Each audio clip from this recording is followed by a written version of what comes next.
Creo que ya está grabando. Bueno, cordial saludo, profesor Quevedo. Hoy venimos a exponerles sobre el manejo de arbences, presentado por mis compañeras Arlet Yajaira Nieto, Erika Salamanca, Laura Alejandra y quien les habla, Selena Torrado. Bueno, malherbiología es la ciencia dedicada al estudio y al control de las hierbas de las arbences.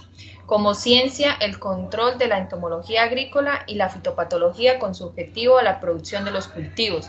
La malherbiología está relacionada con la química agrícola, la botánica, fisiología vegetal, mecánica agrícola, biotecnología, edafología, agronomía y taxonomía. ¿Qué son las arbences? Son el conjunto de plantas de la misma especie que crecen en un lugar no deseado. También crecen de forma silvestre en campos cultivados o en ambientes controlados por el ser humano. También pueden ocasionar efectos positivos o negativos y crecen de forma natural y con considerable vigor. También se adaptan fácil al medio y tienen una facilidad de extenderse. Prejuicios que causan en los cultivos, producen los rendimientos de los cultivos y afectan la calidad del producto. También pueden intoxicar al ganado, contribuyen a canales de riegos, son hospederos de insectos dañinos, nemátodos y patógenos. También dificultan y demoran las operaciones agrícolas, causan problemas de salud en el hombre y afectan la calidad del producto.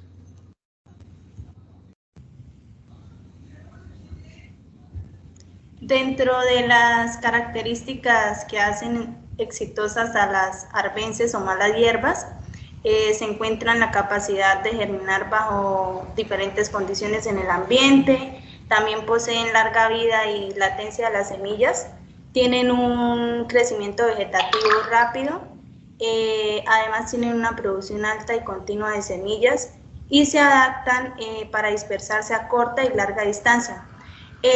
Como ya sabemos, la principal característica de las arbences es la latencia o dormancia, y esto hace que se presenten varios cohortes y hacen que haya una manera escalonada en estas arbences. Estas arbences compiten por luz, agua, nutrientes y disminuyen la calidad de la cosecha en los cultivos, hace que aumenten los costos de producción por hectáreas y también son hospederos de plagas, insectos y enfermedades y diferentes patógenos. Siguiente.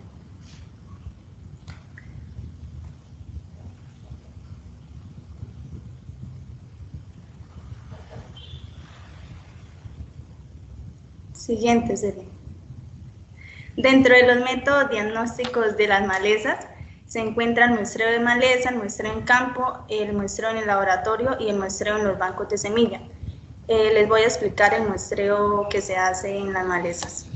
Siguiente.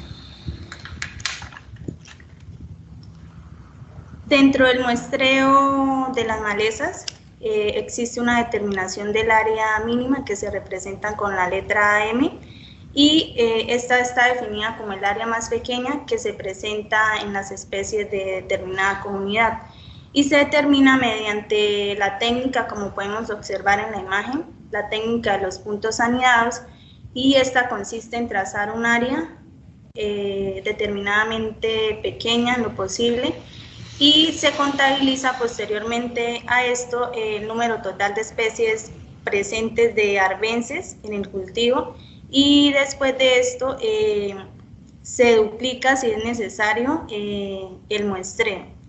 Dentro de la determinación de esto consiste en contabilizar el número de especies de arbences y el área mínima está considerada como la interpolación en el eje X, en el punto en el cual la curva se hace asintótica, o bien cuando se tienen representadas el 80% de las especies presentes en las parcelas, o como ya se dijo, cuando el incremento no sea mayor al 10%.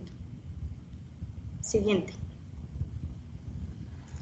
Para el muestreo de las malezas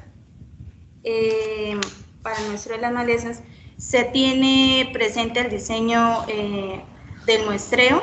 Una vez determinada el área mínima, se prosigue con la toma de muestras y se determina o se escoge un área, por ejemplo, de 10 metros cuadrados, y esos 10 metros cuadrados se pueden distribuir en diferentes unidades de muestras, ya sea 1 metro cuadrado, 5 metros cuadrados o 2 metros cuadrados, y se sigue con la posterior definición de la forma para definir la geometría de las unidades de muestra o la manera como se acomodan sobre el terreno. Y como lo podemos ver, este muestreo se puede hacer de forma de zigzag, o también la técnica más utilizada es la del cuadrado, la del cuadro de metro cuadrado, donde esta se ubica en un punto al azar, se escoge un punto al azar en el cultivo y se tira el cuadrado para capturar las diferentes malezas que se presentan en ese cultivo, y luego estas malezas son contadas por cada especie, se clasifican por las especies que se encuentran, y una vez teniendo el total de cada una de esas especies y el total general de todas las especies presentes, se saca el porcentaje en esa muestra realizada en el cultivo.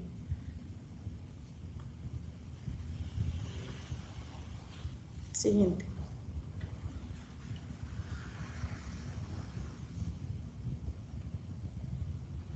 Bueno, ya al hablar del muestreo del campo, primero que todo, inicialmente se recorre toda la parcela para la breve identificación de las especies. Luego se traza una línea, una W, que cubra la mayor parte posible de todo el terreno y evitando el efecto del borde. También se marca sobre la W, se marcan 2 puntos y se distribuyen de manera homogénea lo más amplio posible. Se colocan unidades de muestra de 5 por 5 metros y se identifican, y debido a eso se identifican las plantas por especie. También en cada una de ellas se colocan las etiquetas en bolsas, y en cada etiqueta se anota los siguientes datos, que son el nombre, la especie y el número. De ahí se procede a cortar todas las plantas, a separarlas y a cortarlas, todas las plantas de una misma especie, según su nivel de corona.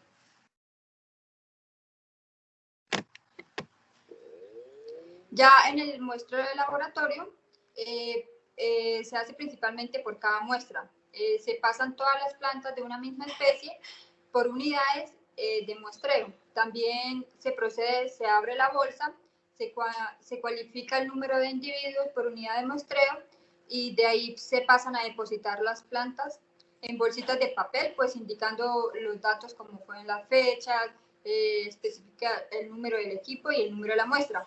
Luego se procede a meter a una estufa a una temperatura de 40 grados centígrados para producir su secado.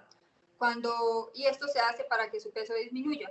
Luego se toma el peso, y esto puede durar aproximadamente de 3 días. Y estas muestras pues se utilizaban en la práctica número 4, que fue la que realizamos. Ya en el muestreo de banco de semillas, contamos que los bancos de semillas de malezas están constituidos por semillas y órganos vegetativos de propagación, como lo son los ribosomas, los tubérculos, los estolones. Se dice que en los bancos de semilla anualmente se cultivan aproximadamente de 1.000 a 10.000 semillas por metros cuadrados. Ya en pastizales, el límite superior que puede llegar a alcanzar es de 1.000 metros cuadrados, y puede llegar hasta 1.000.000. Siguiente.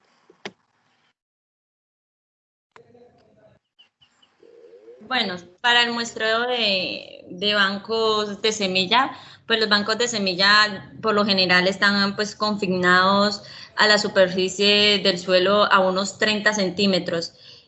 Bueno, bien algunas especies perennes pues pueden mantener las semillas, se pueden mantener en la superficie de las semillas o a 10 centímetros por debajo, pero pues algunas sí hay que hacerlo en menos de la superficie, por ahí a 5 centímetros, ya que estas no alcanzan a germinar por completo. Entonces, pues hay que tener como una profundidad en cuenta. Bueno, el modelo, por lo general, el modelo para los bancos de semilla está escrito matemáticamente por una distribución binomial negativa, que como dice ahí, NBD. Esto pues significa que muchas muestras en el suelo de un banco, pueden haber muchas muestras en el suelo de un banco para una especie particular y no podrían contener semillas, mientras que pocas muestras podrían contener muchas más semillas. Bueno, en cuanto al tamaño de unidad de muestra, se recomienda el uso de barrenos de 5 centímetros de diámetro, siendo pues así una solución práctica para el problema de muestras con tamaños pues de semillas más grandes. Y pues también hay que tener en cuenta que sobre el terreno hay unidades muestrales y muchos investigadores toman muestras del suelo ya sea en forma de W o en forma de X. Siguiente. Bueno, están los factores para la determinación de las muestras en un banco de semillas para las malezas. Para tener pues en cuenta los factores para determinar un banco de semillas, hay que tener en cuenta la diversidad, la profundidad de muestra y la forma de área de la unidad de muestra, y entre otras. Está también pues para un muestreo adecuado, basado en diferentes niveles de precisión, pues se presenta esta fórmula que vemos aquí, donde N es el número estimado de muestras necesarias, pues de 5 centímetros de diámetro. En este caso, pues hay que tener en cuenta pues lo que les dije anteriormente, que los 5 centímetros de diámetro del barretón. Esto representa pues el nivel deseado de precisión. Y D también es definido como el error estándar de la medida dividida ¿entre qué? Entre M, que M es dividido entre 509, para convertir el área de una muestra de 5 centímetros a un diámetro de 1 metro cuadrado. El siguiente. Bueno, está el método de extracción directa de semillas. Pues en esta técnica las semillas son separadas del suelo por medio de un lavado o flotación. Este método de lavado pues tiene muchas variaciones. Por ejemplo, la muestra de suelo es colocada sobre un sedazo de malla y es una medida menor que las semillas más pequeñas se puedan como separar o encontrar. El tamaño de mallas es un factor fundamental para determinar pues la eficiencia de la separación de estas semillas. También está la muestra, que puede ser prerremojada por un tiempo muy corto para saturar y aflojar los agregados de arcilla. También está el remojado de la muestra, que en el suelo se hace una solución de hexametafosfato de sodio que ayuda a disgregar los trozos de arcilla y todo, a separarlos de las semillas. También está pues que los restos inorgánicos de las semillas quedan sobre el sedazo de la malla y se separan de las partículas de la arcilla y limo y etcétera. Y estas partículas quedan en flotación diferencial.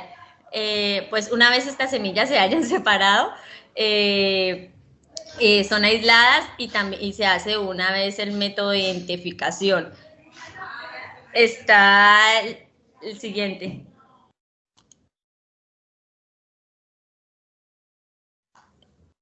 Siguiente. Está el método de germinación. Esta pues técnica es normalmente usada para determinar pues la densidad de semillas latentes en los bancos de semillas. En este caso pues el muestreo se hace porque pues son reunidas las muestras del suelo en unidades y las muestras se mezclan cuidadosamente y se colocan en bandejas de incubadora o en los invernaderos, en cámaras frías o en criaderos, dependiendo pues del objetivo del experimento que se hace y la facilidad que sea disponible en ese momento.